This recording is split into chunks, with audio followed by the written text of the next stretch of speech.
This is the agenda for the 21st century, hence its name. These are from its own documents of various kinds. Agenda 21 involves this: an end to national sovereignty, state planning and management of all land resources, ecosystems, deserts, forests, mountains, oceans and fresh water, agriculture, rural development, biotechnology, and ensuring equity, i.e. equal slavery. People told what their job will be, major restrictions on movement, creation of human settlement zones, get to them as we go along, mass resettlement of people who are forced to vacate land where they currently live, dumbing down education, mass global depopulation in pursuit of all of the above. This is a map of America as desired and projected by the Biosphere Programs and World Heritage Program. And whenever you see diversity or sustainability or Agenda 21, they're just connecting interchangeable terms. So the red on this map of America is designed to be core reserves and corridors with little to no human use. Can you imagine the numbers of people to be removed to make that possible? Then you've got all the yellow bits, buffer zones, highly regulated use, and normal use are just the green bits. Look at it across America, 300 odd million people.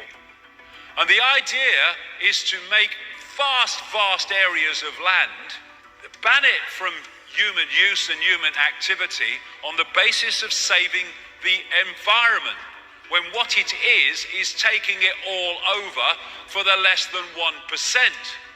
What they want to do is concentrate the masses in high-rise, ultra tiny boxes where they can be under surveillance 24/7. Now, get the people off the land.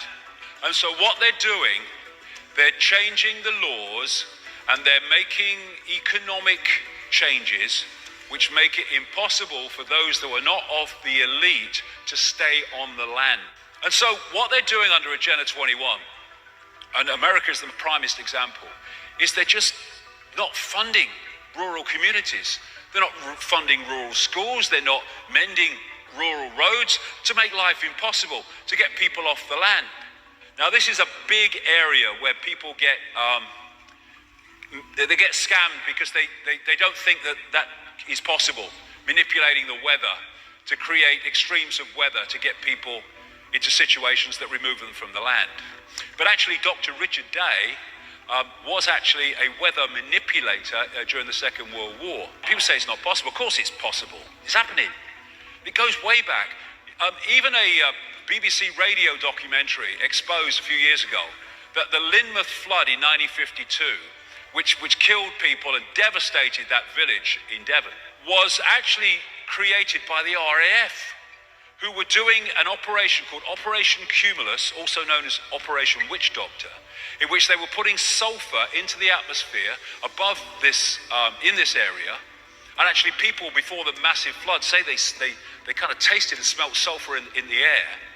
And what it did was create an enormous rainstorm, which created the flood, which created the Lynmouth disaster.